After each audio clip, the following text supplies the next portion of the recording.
I hope so. There should be a chat bubble. I'm using a different encoder this time, so bear with me. Hopefully, if you're watching right now, post a comment, and just so I can see if this thing is working. And good afternoon, and a happy Easter, and an amazing Sunday to all of you. I hope that you're having a very positive long weekend and spending it with your all your loved ones, and you're spending it with the people who are important to you.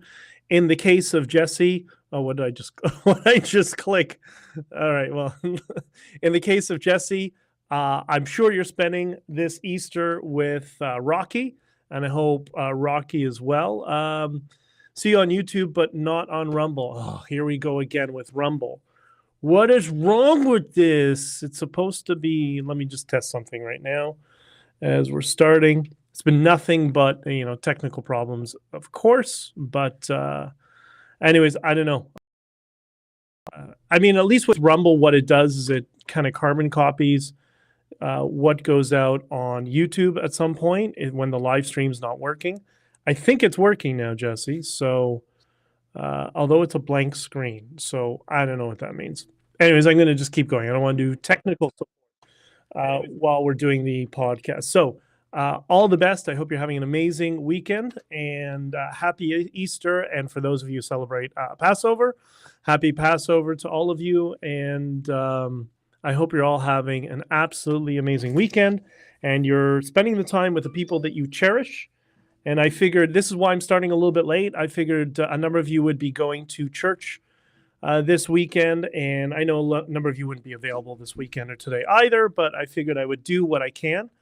And there's a lot of stuff to talk about, as always, and things that are relevant to many of the issues that we deal with here, which is securing our futures from the past and forwarding the expansion of our futures, our freedoms in the future, which I think is it's very important that all of us keep working on. It's more about just yelling in the street. Like, I know there's a lot of people who are doing that, and that might be a good way to kind of vent frustration, and that's great. But in terms of being strategically targeted, I think sometimes it's a little bit something more than that. And good afternoon, Prairie Sun on Locals.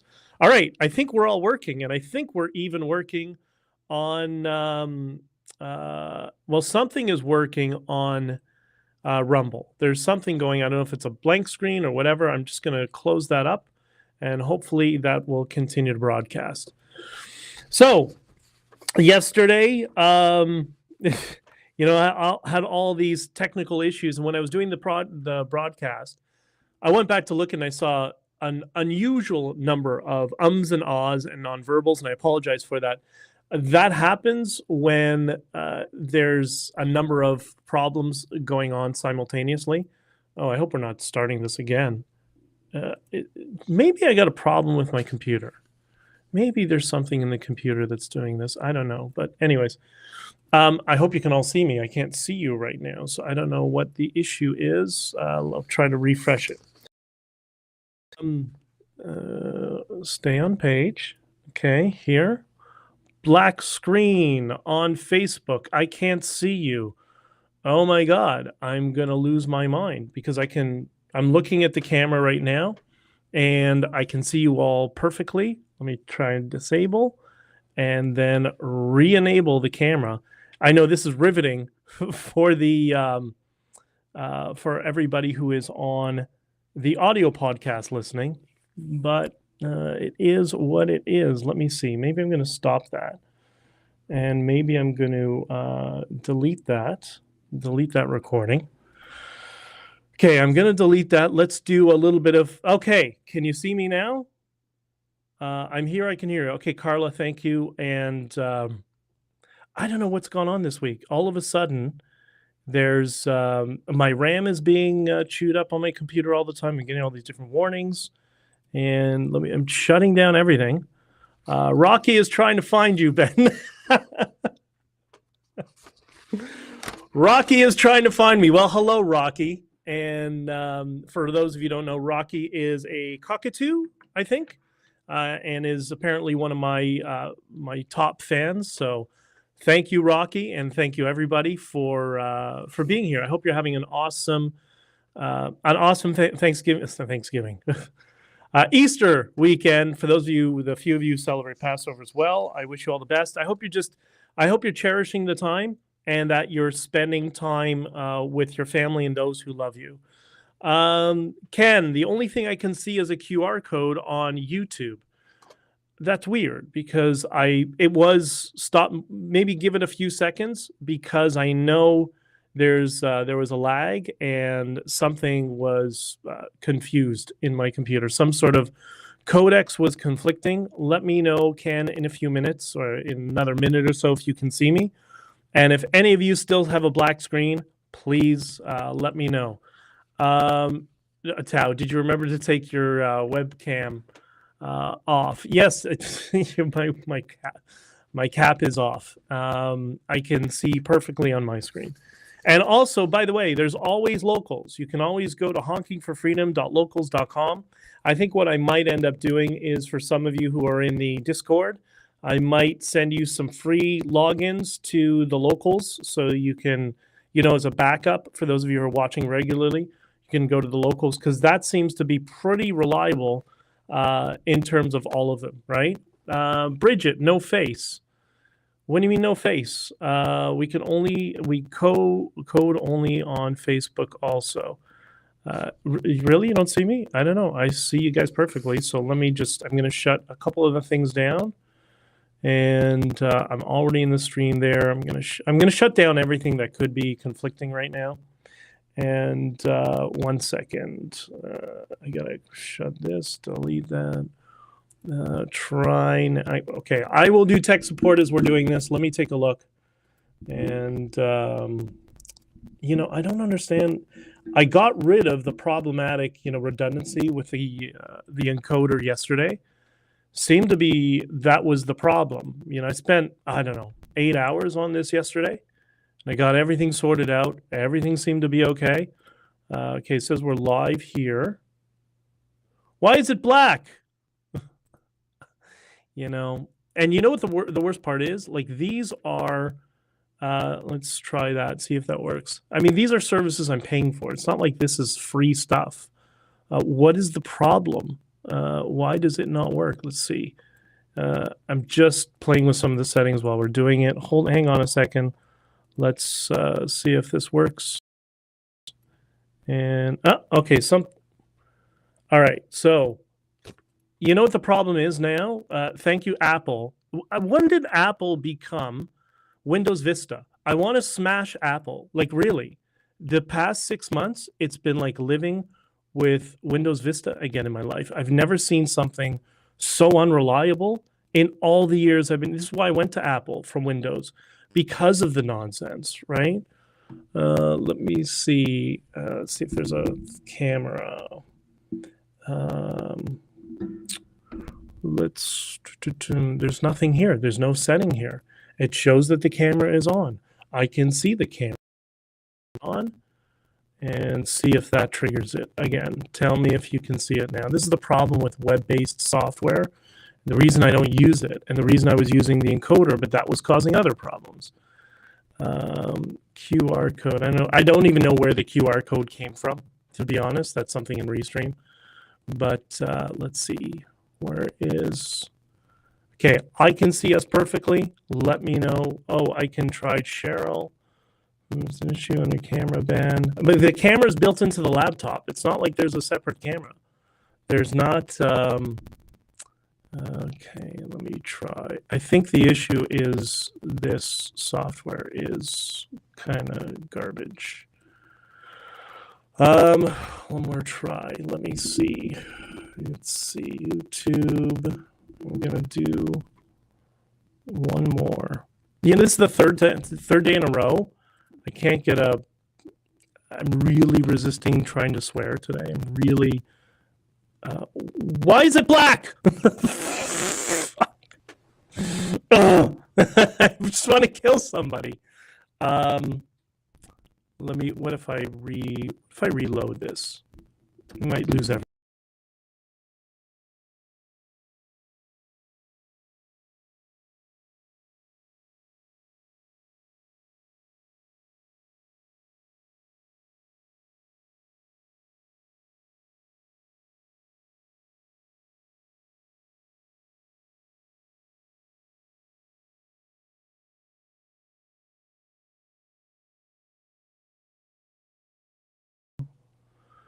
Okay, let's see if that did it.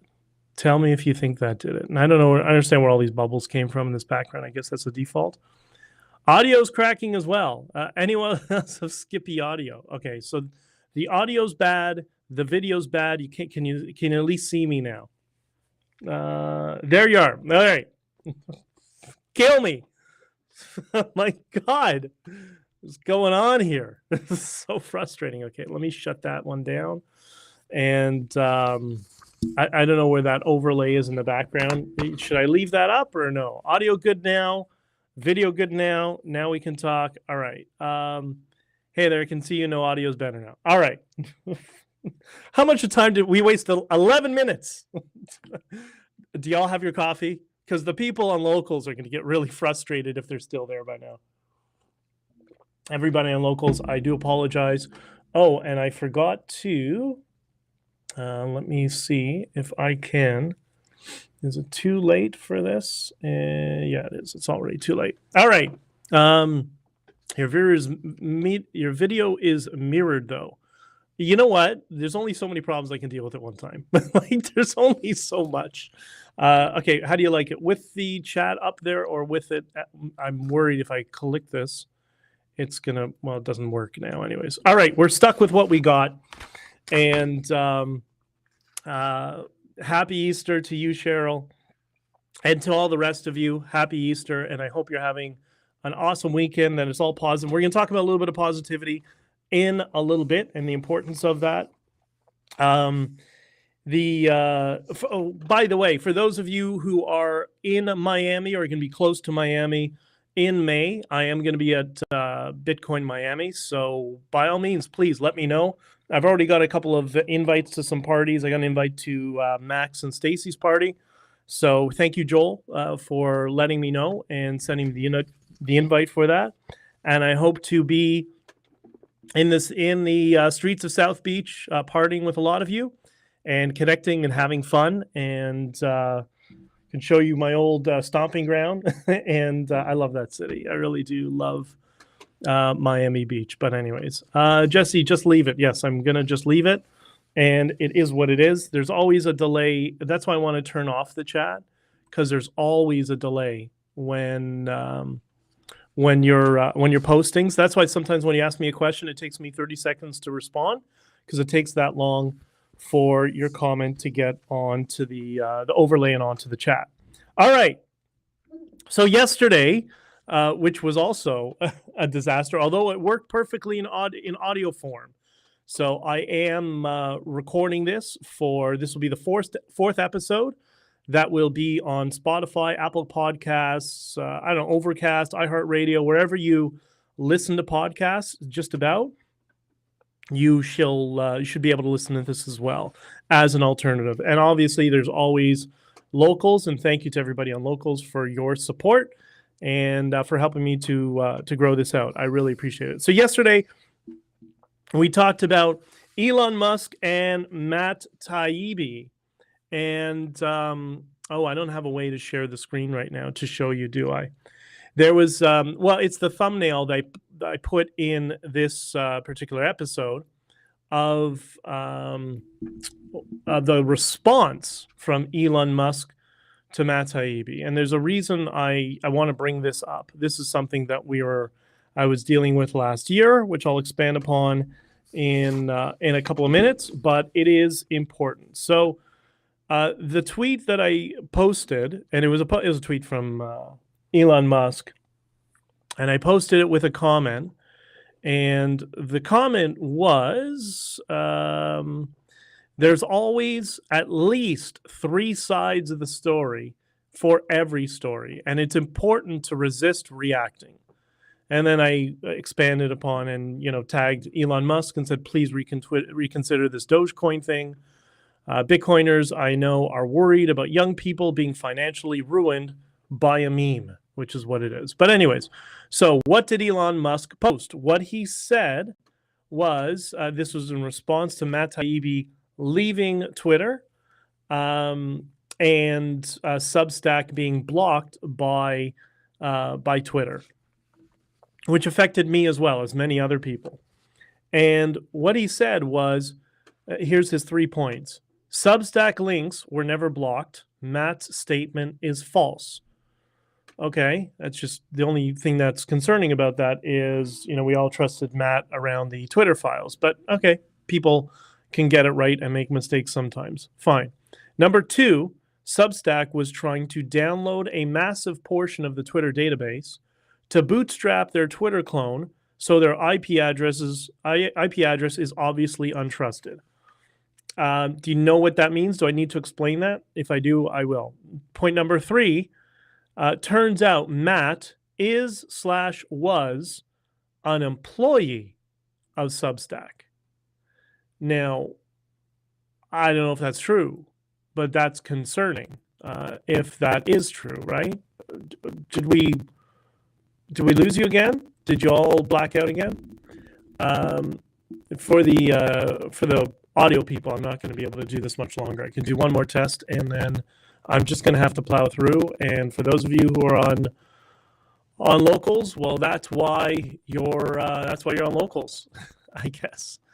Let me see. We'll do one more time. Here we go. Stay on page. All right.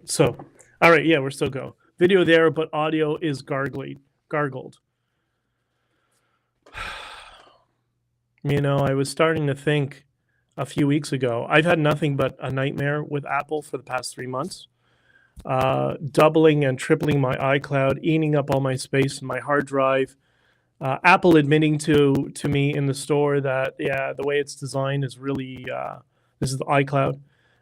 It's not robust as they described to me. That's how, and I'm starting to really question, am I going to have to leave Apple? I've never had a computer this unreliable in my life. And the computer's been fine for the year and a half I've had it. It's this newest operating system.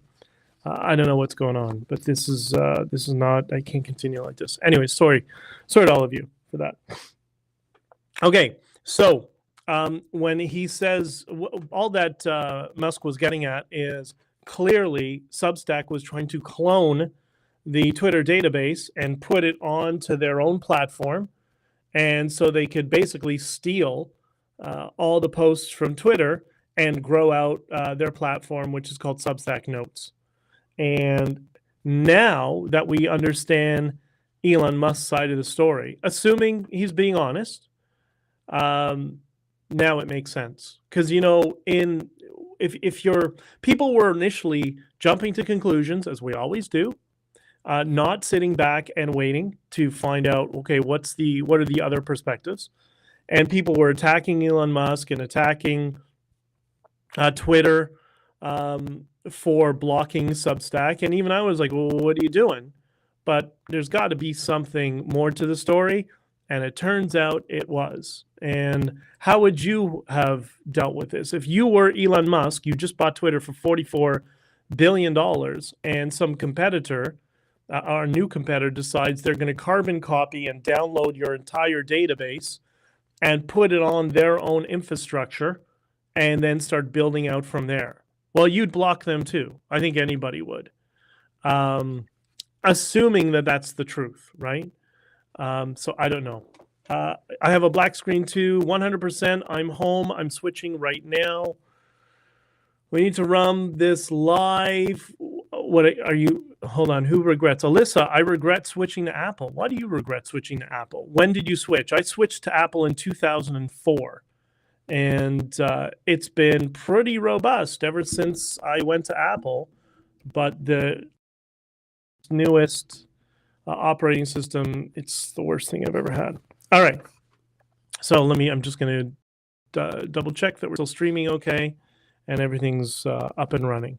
So now that we understand that there's two sides to every story, I think this also kind of lends credence to the idea. Just make sure to tell me that there's still video here, please. Switching to Apple 3 years ago, and I miss Samsung. Well, yeah, but Alyssa, Samsung is Windows, right?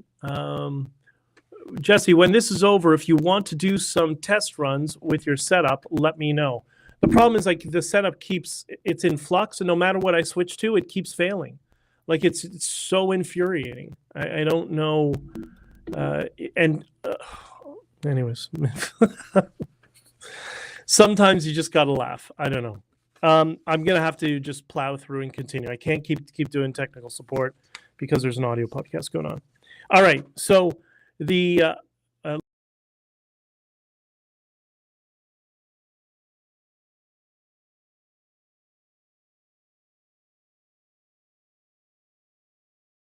camera. Can you see me now? Let me know if you can see me now, because I think I have turned it off. And wow, this is just the worst thing I've ever. It's the worst thing I've ever used. This is really, really quite amazing. It's quite amazing that software companies this level of garbage. It's absolutely amazing.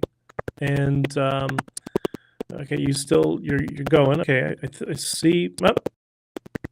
All right, I think we're backing up and running. So we're gonna leave this, not anything from now on. All right. Hey, I can see you now. All right, Robert. Thank you. Appreciate it. There you go. No, back in the dark. Second, just give it 30. You got like a few seconds. All right, I'm not touching anything anymore. Okay, so back to the point. Elon Musk, this public squabble over Elon Musk blocking Stack. Everybody rushed to a conclusion. Elon Musk is authoritarian, censorship, blah, blah, blah, blah, all that sort of stuff. And then he released 3 points that explains a $1 billion investment. Substack decided to create a new, and also download the entire Twitter database. He just paid $44 billion for to build out their product. It's not quite intellectual theft, but sphere. Ethically, that's where it is. And that's why he blocked them. And then he adds that Musk Taibbi was working for Substack as an employee. That I don't know. Bridget, please, BJ HD desktop. No. Listen, my old business, I had 12 HP desktops, and it was a nightmare. It's not about HP or it's Windows or Apple. That's it. You have two operating systems. Well, Linux, but Linux is for people who don't value their time, right? I don't have the time for Linux. So have Apple, Windows OS, everything else is kind of irrelevant. You're gone. We have a screen. What do I got to keep minutes? Is that what's going on? All right, let me try and do another refresh. See what happens. By the way, thank you.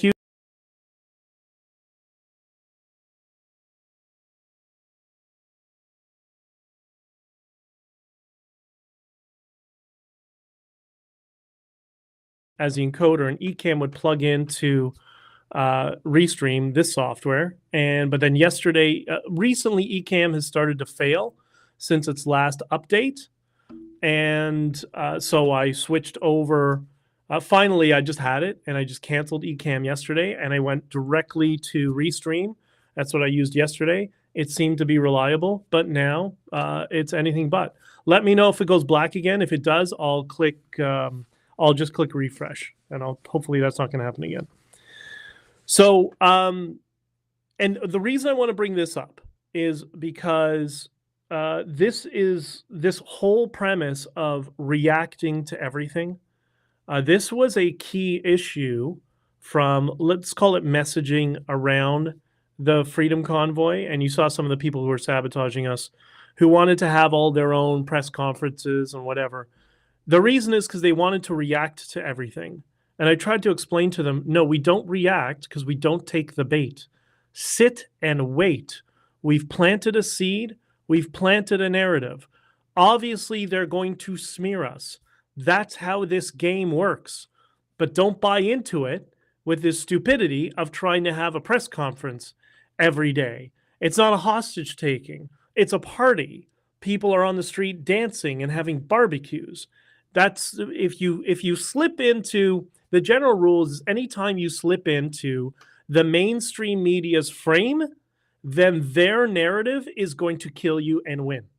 And that's what I was trying to prevent with some of the people who, and Bridget knows who some of those people are, that were always chasing the fake news media, complaining about the fake news media not telling the truth, but then also chasing them at the same time to do an interview.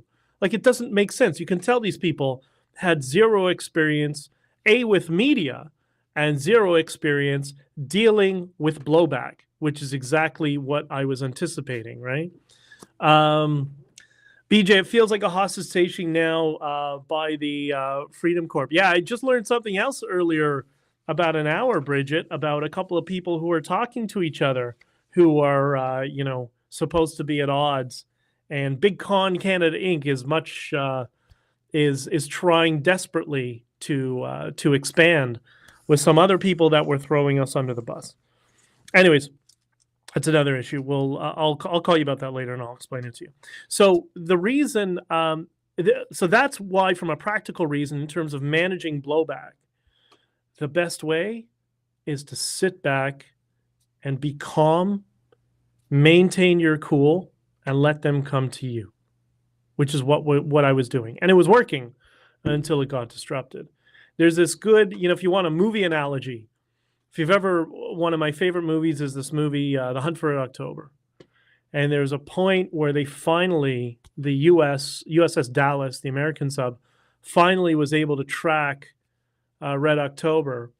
And through a series of naval procedures that they do in terms of combat and different maneuvers, they had stopped in prediction of the behavior of the Russian captain. And when they realized that they saw him, because in submarines it's all about stealth and being invisible.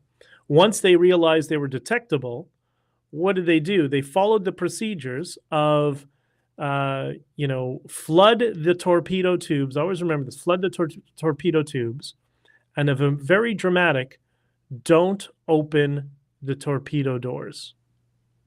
And the response from the other side, from the captain, when that was relayed to him, that he flooded his torpedo tubes, but he didn't open his torpedo doors.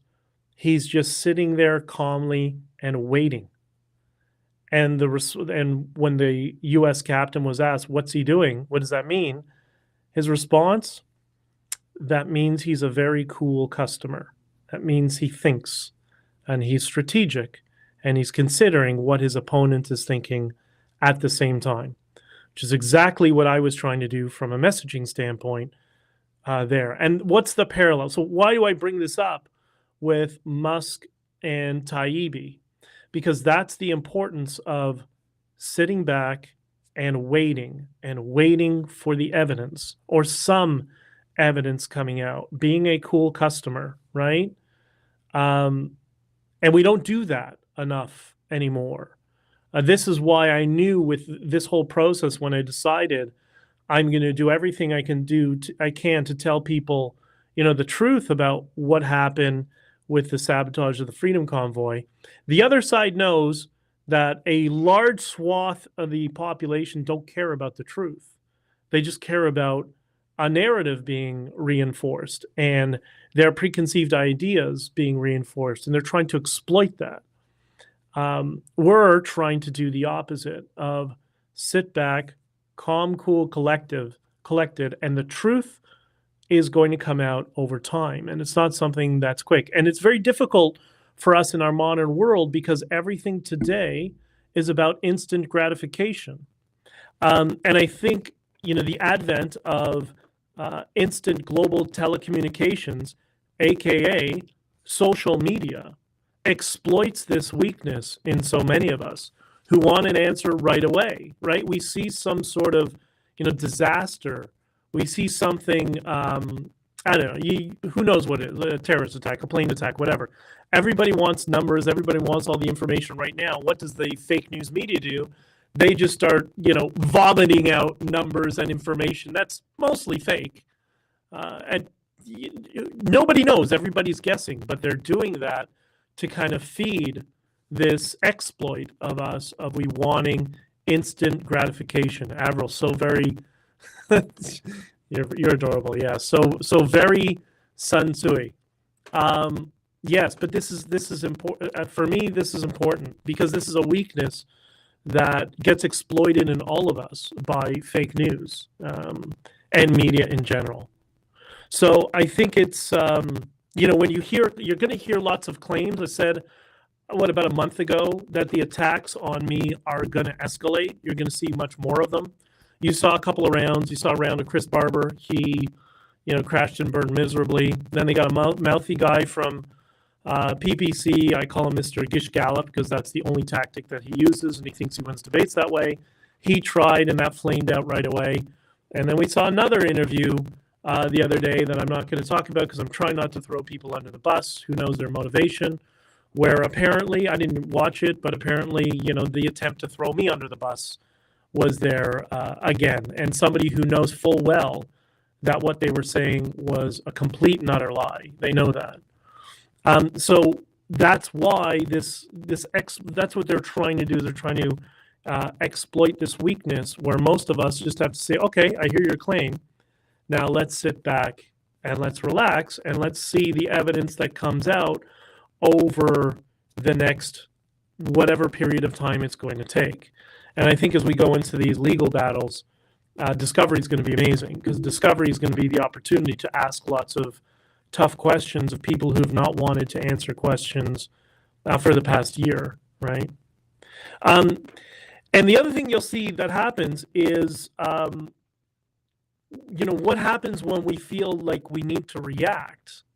And this is something I've talked about and we've discussed in the Discord and all that sort of stuff, which is what I've been trying to lay out. And I credit Scott Adams for him articulating all of this into a short list. And it's no coincidence, it's 7 things. And people who know persuasion know why that number is significant.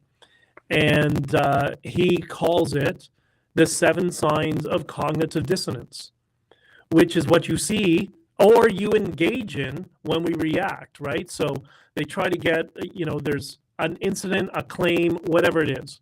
So we want to react right away. And when we want to react right away, but if we don't have all of our information, especially if somebody's challenging us with something, somebody's making an assertion, somebody's spreading a lie about you, and or they're talking about somebody else, or they're showing that somebody is not the hero that they were made out to be, what do they or we respond with? Because we all behave the same way. We respond with the 7 signs of cognitive dissonance. Change the topic, ad hominem, mind reading, word salad, analogy instead of a reason, too complicated to explain, the so you're saying straw man. And I keep talking about these things so you can all see them. I see them frequently, and I know you can see them as well. Well, crap, our grocery store's open today. I don't know, Jesse. And the reason, like when we slip into cognitive dissonance, like or slip into one of the 7 signs of cognitive dissonance, I try to be aware of that when I'm doing it myself and always kind of utilize what's called observing ego, something I learned when I was a little kid going to a psychiatrist. No, I'm not crazy, but I was a rambunctious kid. And he taught me observing ego and the ability to sit back and take the 50,000-foot view, look at yourself and your circumstances from the third person and try to do an analysis of it, right? And we all have this potential to react with the 7 signs of cognitive dissonance when we're challenged with something that challenge our preconceived ideas or things that we have been emotionally tied to, right? And it's a defense mechanism because somebody will, somebody will say to us something. Let's take the example of Trump. When people, you see this all the time with Trump. This all the time. When somebody, disproves, they disprove that he's a racist. They'll say that somebody will say Trump is a racist. The other person will say, well, is that why Rosa Parks and Muhammad Ali gave him an award for all the work that he did for the black community? And then it's all these 7 signs of cognitive dissonance all at once. It's, changing the topic.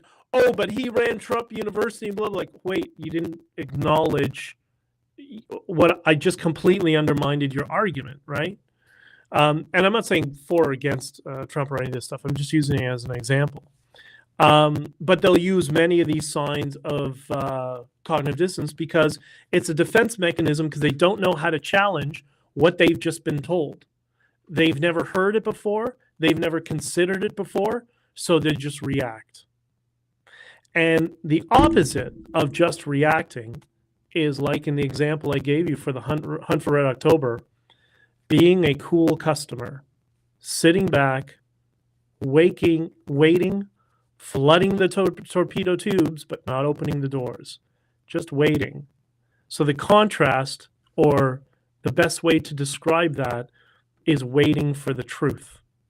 And sometimes the truth takes a long time, especially when things go through a legal process. It takes months or years for all of the truth to come out. Now, in our case, because we have the advent of instant communication, aka social media, we see people able to share various ideas. And so we're a lot better aware quicker than we've ever been of different issues. And we're often well ahead of legal processes, right? Lori, happy Easter to you too. I love you. I hope you're having an amazing weekend. And the rest of you. Trump derangement syndrome, she says. Yes, this is what Trump derangement syndrome is predicated on. You saw them test it with Stephen Harper going into the campaign against Justin Trudeau. Remember Harper derangement syndrome? It was very similar, but it wasn't quite as visceral with Trump because Trump is easier, because it's much easier to quote mine Trump and to take him out of context because he speaks an unsanitized language. That's why politicians use sanitized language. The idea is to prevent them from being quote mined. Regular people like myself don't care. And, well, Trump is not a politician, and he was new to the space, so he just speaks as though he always did. And then he also knows how to play the media, and he understands the value in getting the media upset, right? So all of this to say that the Elon Musk Taibbi Substack controversy it's a perfect example of why not to react. And you see some information, you absorb it, take it, just wait, because there's always, people always say there's two sides to every story. No, there's well more than two sides to every story. There's often one side, the other side, and the truth somewhere in the middle. But often then there's other perspectives from other people who might have been privy to ongoings, and they perceive things differently, right? Lori, I really like what Jason LaFace is doing in Ottawa. Are you following him? I actually had a call with Jason yesterday, 2 days ago. No, I have a different perspective. And that's not to take away from Jason. I know his heart is in the right place. He's trying, he's trying to do what he thinks will help. But no, that's just going to make things worse. That is not a smart strategy. But people are going to do what they want, and it's not my place to tell people what they should and shouldn't do. That plays exactly into the hands of the government. I mean, one of the things they brought up was they're going to deplatform the Liberal Party. I don't know what planet they live on. That's not how life works. It's just not. It's not. I wish them luck. If it works, great, fine. It's not going to work. And enough life experience, you understand how politics works and how it works. And the reason I say that is I feel bad when people put so much energy into something, but it's displaced. It's kind of like, I can think of a good childhood analogy, but I don't know if I should work that. It's like the kid who, when they're 5 years old, they want to build an airplane. So they take a little box and they strap on a couple of planks of wood to make it kind of mock up an airplane and say they're going to go flying, and they're determined that they're going to go flying. Unfortunately, it's missing aeronautical aviation. It's missing wind dynamics. It's missing structure. It's missing all the years of development and build-up to do that. And that's what I see with, and this is not picking on him. Yeah, again, I like Jason, and I'm not saying anything negative about Jason. But I think that it's we have to be a little bit more sophisticated and understand how things work. And I know he's had some conversations with people. We've all had the 45-minute meetings. You know what the 45-minute meeting is? You see this with politicians do this all the time to big donors in politics. When in NGOs, it happens all the time, especially. You know, a big donor is upset. Somebody with influence has upset, so they call them in for a meeting. And they have a 45-minute meeting over coffee. And what do? They do 45 minutes of, you're right. I'm really concerned about that as well. You bring up an excellent point. You know what? I hadn't thought about it that way. Maybe that's something we can have one of the communications team look at. You know, you're right. We should have contacted you before. But I'm glad you're here now, because now we can investigate and we can look at it. They do that for 45 minutes, enough to calm the person, to keep them on board, and then they leave the door and they continue doing what they've always been doing. That's how your politicians behave, by the way. They do the same thing.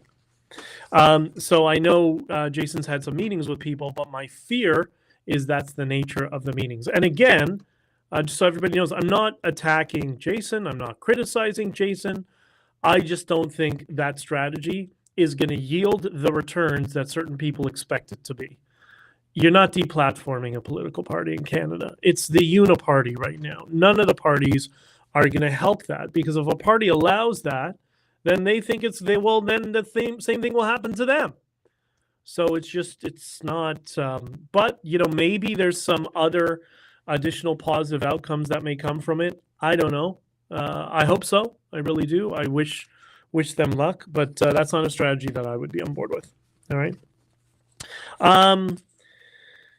Anyways, so all of this is just to talk about in general that I beg everybody to exercise the patient muscle in your brain.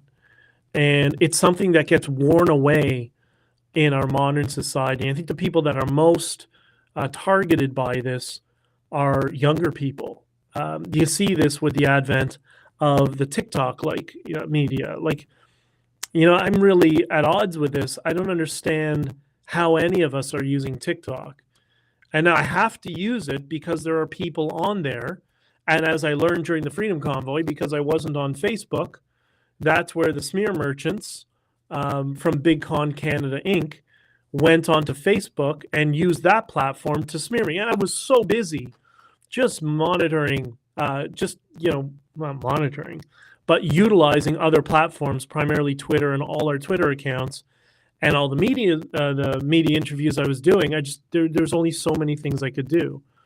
I don't know why anybody uses Facebook, to be entirely honest. Again, much like TikTok, I'm there because some of you are there. So I have no choice right now, but I hope we'll have the wisdom at some point to get away from these authoritarian, centralized media systems that don't have our best interests at heart. I think that's what we're seeing, right? In other news, France is burning. Did you notice that? Did you notice that France is burning as well? I posted a video of a car driving through Paris, and like a slalom course, it was driving through all the things that were on fire in the middle of the road. Has the media told anybody about this? Have you seen mass media covering what's going on in France? I'm going to get your comments in a second, Jesse, I promise. If you haven't, go look at around the people in your lives who aren't talking about what's happening in France, right? What's happening in France is very, very significant, okay? But you'll notice, I'm sure some of you will have friends who don't talk about France at all, but they won't shut up about Ukraine, right? Remember, I've talked a few times about our opinions are given to us. They're primed to us. This is not my idea. The person who coined this is an NLP marketing, human behavior understanding thing. And you hear influential people talk about this. Cialdini's talked about it many times. You hear Scott Adams talking about this all the time. And he's right that why do you think people in your lives talk about Ukraine, but they don't talk about France? Could it be because they get inside the car in the morning, or they're around the house and put on CP24 or whatever local fake news station they're watching, or in the newspaper that they read, and they hear through repetition over and over again, Ukraine, Ukraine, Ukraine, but they hear nothing about France. That's why your opinions are not yours. Your opinions are fed to you. Not you, but all of us, right? We all get that. And it's really difficult for that to happen when it's something in terms of you're really passionate and emotionally tied to. Like, I'm a car guy. So for me, cars are a big thing. So it's very difficult to insert of an opinion I disagree with in the sphere of automotives. But if I wasn't into politics and I didn't really care about it, it'd be very easy to prime me to have an opinion that doesn't really matter, don't really care.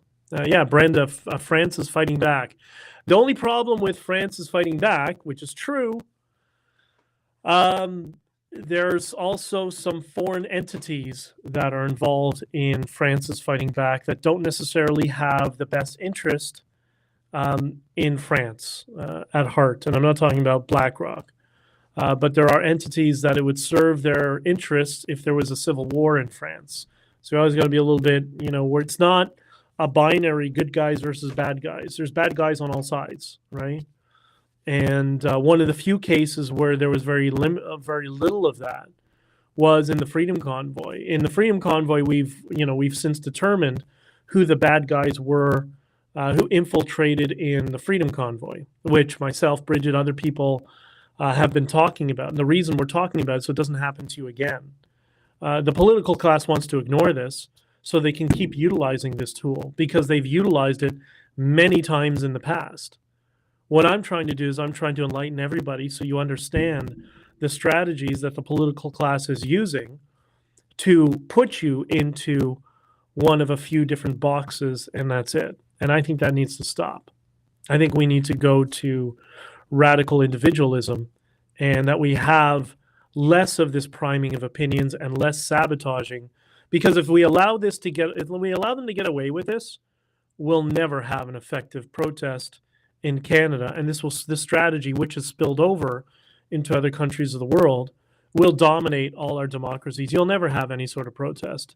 And that's why I've been saying, since the convoy, the right to protest is for all sides. The only thing that was different about the Freedom Convoy, the reason it scared the living daylights out of our political class, as it should, because it was middle class and working class people, small business owners, for once. The only time I've ever seen that is in Venezuela.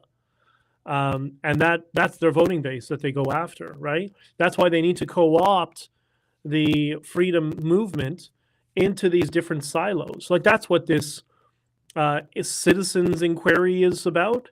All that is taking all of you as a block and putting them with a political party.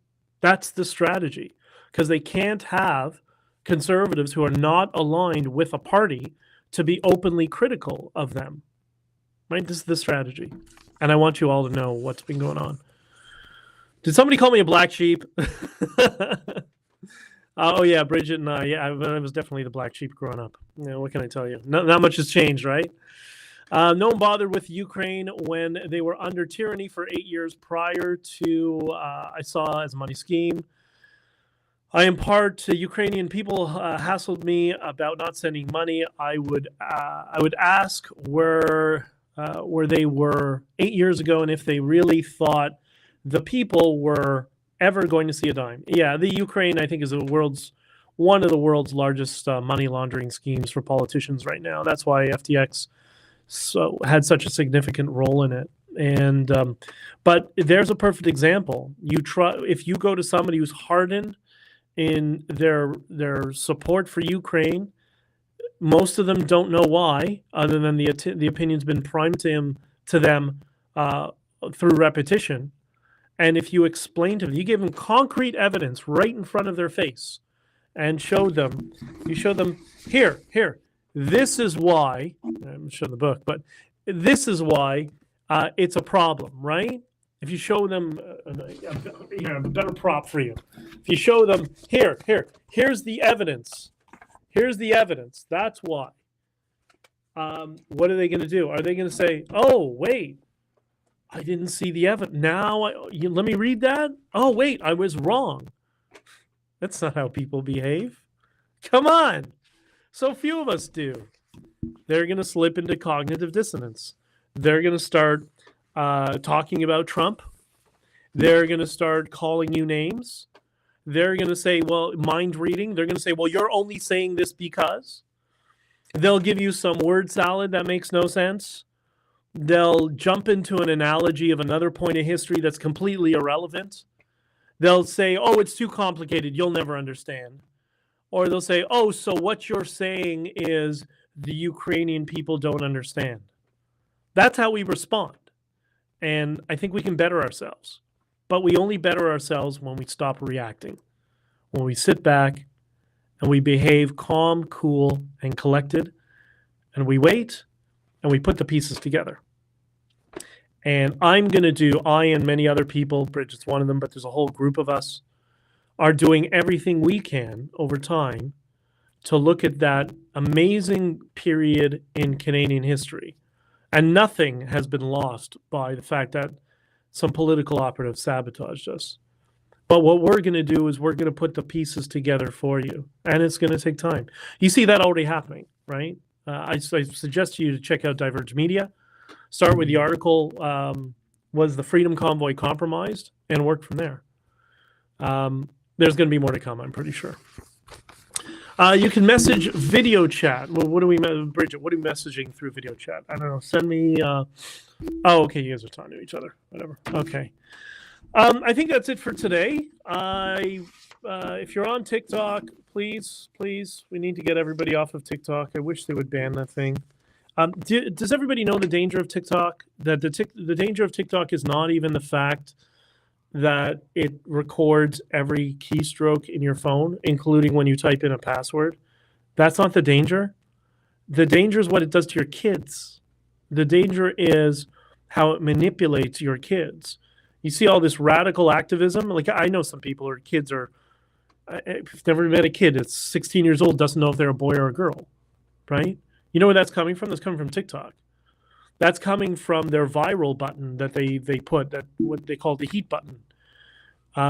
They make things go viral that are of degeneracy in nature in the Western world, but in China, the things they make go viral are things that are wholesome, family values, do-it-yourself trades, learning how to fix stuff. Those are the two different TikToks. The TikToks that we get in the Western world, it's a psychological weapon. That's what it's being used for. It's being used to manipulate younger children. And your children don't have a chance against that. Like, they just don't. I hear this debate too that, oh, TikTok and Instagram. Or I heard this from George Gammon. I was like, oh, George. I like George Gammon. Learned a lot from him.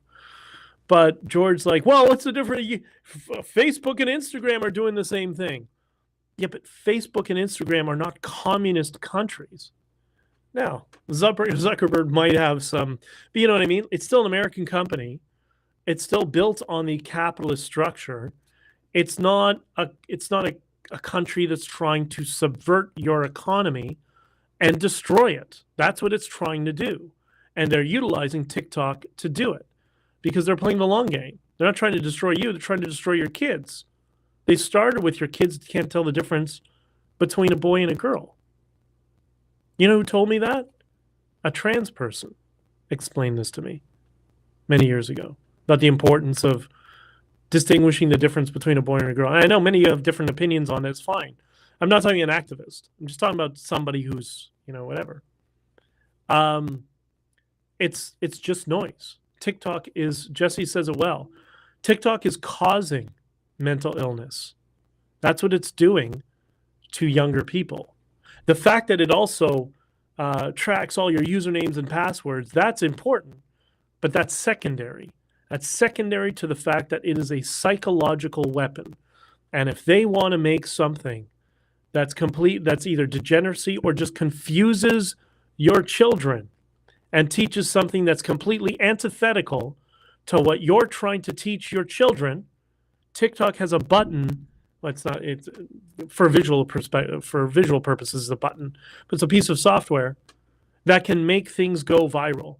And they only focus on the stuff in the Western world that is detrimental, whereas in Chinese culture, it's all positive. And you know where you can see some of this? There's a channel on Snapchat. I don't know. I'm experimenting with Snapchat. I'm not going to keep this thing, but there's something they call, I think, Spotlight, which is their equivalent of Reels or TikTok.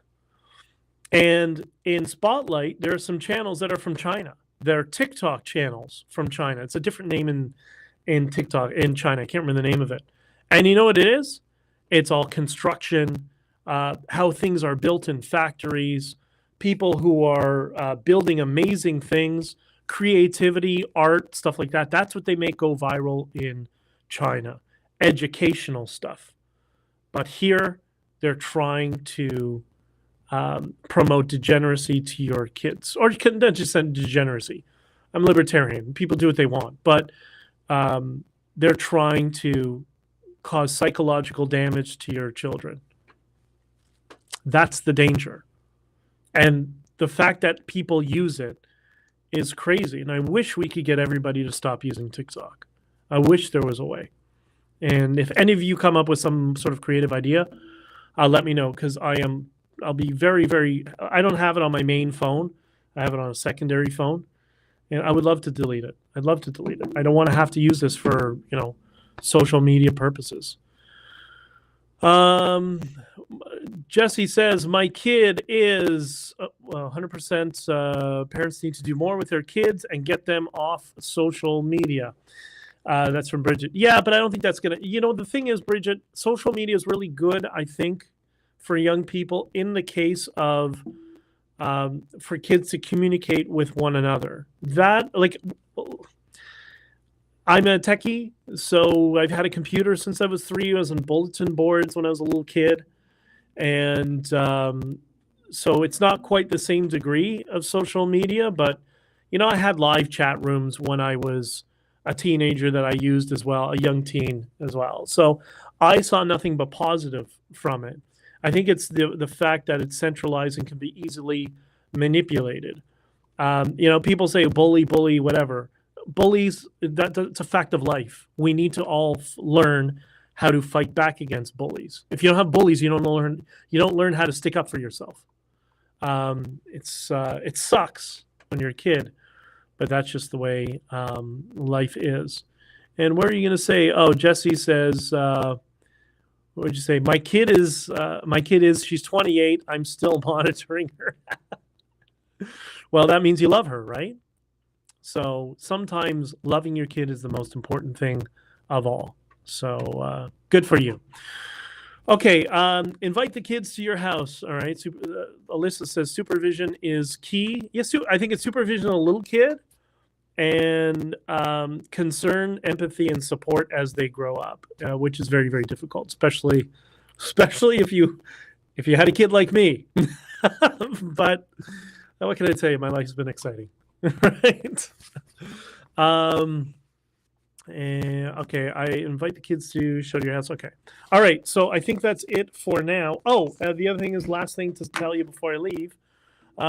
Bridget says, we used to beat up bullies and then they shut up. It was simple.